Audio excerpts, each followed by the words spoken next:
Hi hello friends. నేను మీ చరణ్ తేజ. మన ఛానల్కి స్వాగతం సుస్వాగతం. ఇది మీ సొంత ఛానల్. మీకు ఎంటర్టైన్మెంట్, సినిమా అప్డేట్స్ మరియు ఆసక్తికరమైన కథనాలను అందించే హబ్. ఒక క్షణం, ఇంకా సబ్స్క్రైబ్ చేయలేదా? అయితే ఇప్పుడే సబ్స్క్రైబ్ బటన్ని నొక్కి బెల్ ఐకాన్ని ఆన్ చేయండి. ఎందుకంటే మీరు మన తదుపరి అద్భుతమైన వీడియోను కూడా మిస్ కాకుండా ఉంటారు. సరే, మరి ఈరోజు మనం మాట్లాడుకోబోయే టాపిక్ ఏంటంటే, తెలుగు సినిమా లోకంలో మ్యాన్ ఆఫ్ మాసెస్గా పిలువబడే జూనియర్ ఎన్టీఆర్ ఎందుకంత పెద్ద కల్ట్ ఫాలోయింగ్ని సంపాదించాడు. ఈ వీడియోలో మనం దీన్ని డీప్గా బ్రేక్ డౌన్ చేసేద్దాం. సో రెడీగా ఉన్నారా? అయితే ప్రారంభించేద్దాం. Junior NTR alias Tarak Telugu cinema ఇండస్ట్రీలో ఒక సంచలనం.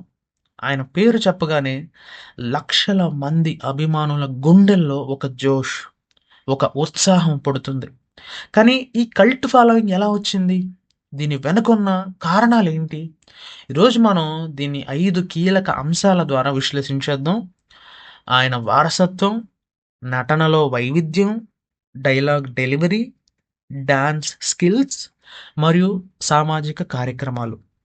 మొదటగా మనం మాట్లాడుకోవాల్సింది జూనియర్ ఎన్టీఆర్ వారసత్వం గురించి.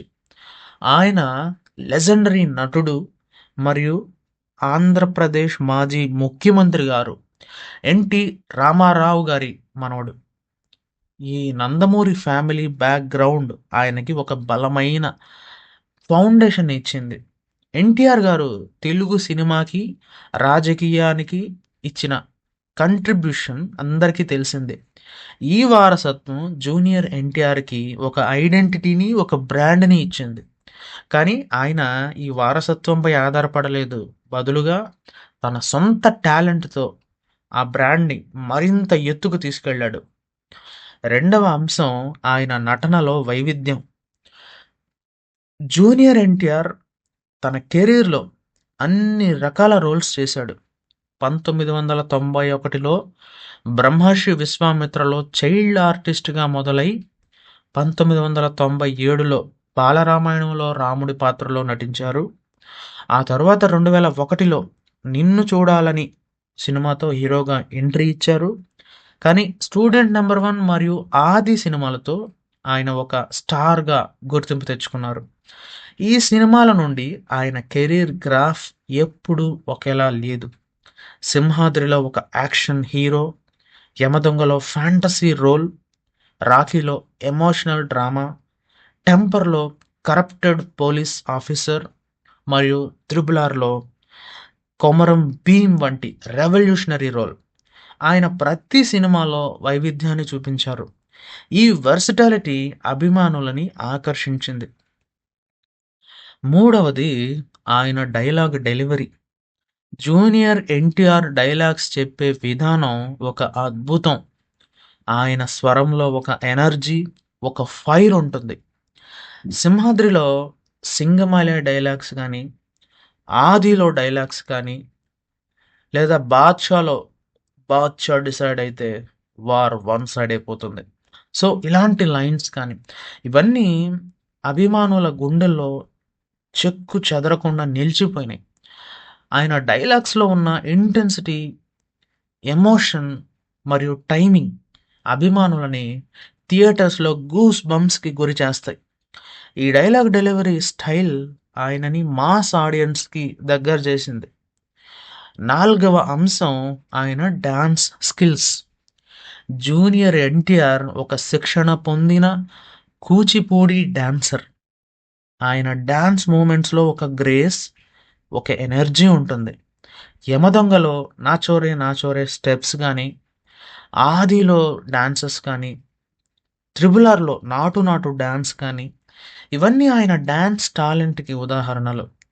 నాటు నాటు డాన్స్ అయితే ఇండియాకి ఆస్కర్ని తీసుకొచ్చిందని చెప్పాలి.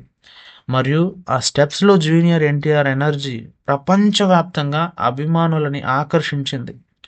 ఆయన డాన్స్ స్టెప్స్ యూత్ని ఇన్స్పైర్ చేస్తాయి మరియు థియేటర్స్లో సీటీలు కేకలు వచ్చేలా చేస్తాయి. ఐదవది ఆయన సామాజిక కార్యక్రమాలు మరియు ఫిలంథ్రఫీ. జూనియర్ ఎన్టీఆర్ కేవలం సినిమా స్టార్ మాత్రమే కాదు, ఒక బాధ్యతాయుతమైన పౌరుడు కూడా. 2009లో ఆంధ్రప్రదేశ్‌లో వరద బాధితుల కోసం 20,00,000 రూపాయలు డొనేట్ చేశారు. 2013లో బాద్‌షా ఆడియో ఈవెంట్‌లో ఒక అభిమాని స్టాంపీడ్‌లో మరణించినప్పుడు ఆయన ఆ కుటుంబానికి 5,00,000 రూపాయలు ఇచ్చి వారి బాధ్యతని తీసుకున్నాడు.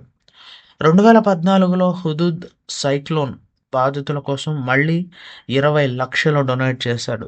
ఎన్టీఆర్ మెమోరియల్ ట్రస్ట్ ద్వారా ఆయన హెల్త్ కేర్, ఎడ్యుకేషన్ మరియు బ్లడ్ డొనేషన్ కార్యక్రమాలని సపోర్ట్ చేస్తారు. ఈ సామాజిక కార్యక్రమాలు ఆయనని అభిమానులకు ఒక రియల్ హీరోగా చేశాయి. ఇవన్నీ కాకుండా జూనియర్ ఎన్టీఆర్ స్క్రీన్ ప్రెజెన్స్ కూడా ఒక పెద్ద రీజన్. ఆయన సినిమాలో కనిపిస్తే స్క్రీన్ మీద ఒక మాయాజాలం కనిపిస్తుంది.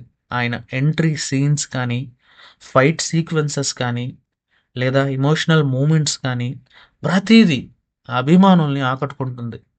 ఉదాహరణకి 'త్రిబుల్ ఆర్'లో కొమరం భీమ్ ఎంట్రీ సీన్ లేదా 'టెంపర్'లో క్లైమాక్స్ సీన్ ఇవన్నీ థియేటర్స్‌లో సీటీలు కొట్టించాయి. ఆయన కెరియర్‌లో ఒడిదుడుకులు లేకపోలేదు. 'రామయ్య వస్తావయ్య' గానీ, 'రభస' గానీ ఇలాంటి సినిమాలు బాక్సాఫీస్ వద్ద విజయం సాధించలేదు.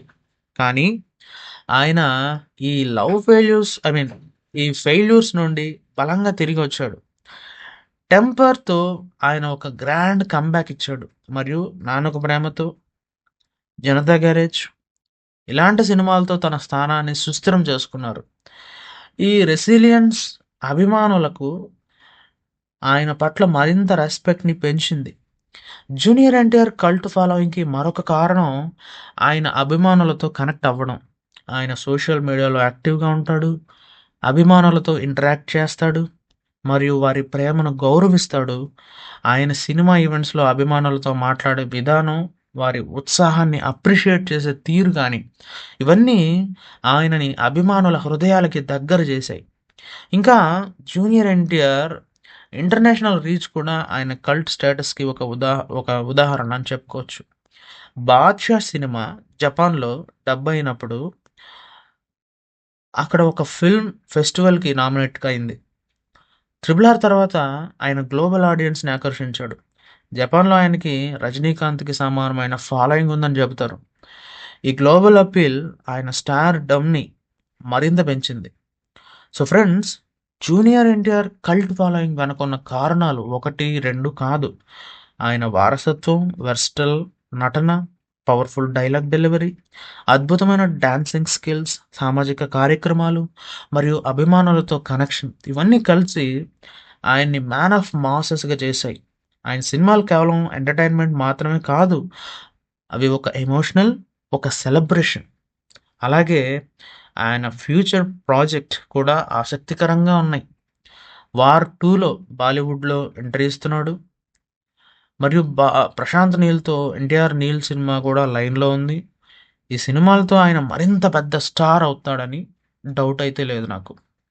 సో, ఫ్రెండ్స్, ఈ వీడియో మీకు నచ్చిందా? మీకు జూనియర్ ఎన్టీఆర్ గురించి ఇంకా ఏమైనా చెప్పాలనుకుంటున్నారా?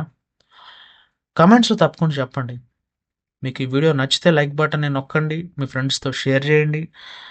మరియు ఇంకా ఇలాంటి అద్భుతమైన కంటెంట్ కోసం మన ఛానల్‌ని సబ్స్క్రైబ్ చేయడం మాత్రం మర్చిపోవద్దు. మీరు సబ్స్క్రైబ్ చేస్తే నేను మరిన్ని ఇంట్రెస్టింగ్ వీడియోస్‌తో మీ ముందుకొస్తాను. అప్పటి వరకు జాగ్రత్తగా ఉండండి. హ్యాపీగా ఉండండి. మరియు సినిమాల్ని ఎంజాయ్ చేయండి. Bye bye.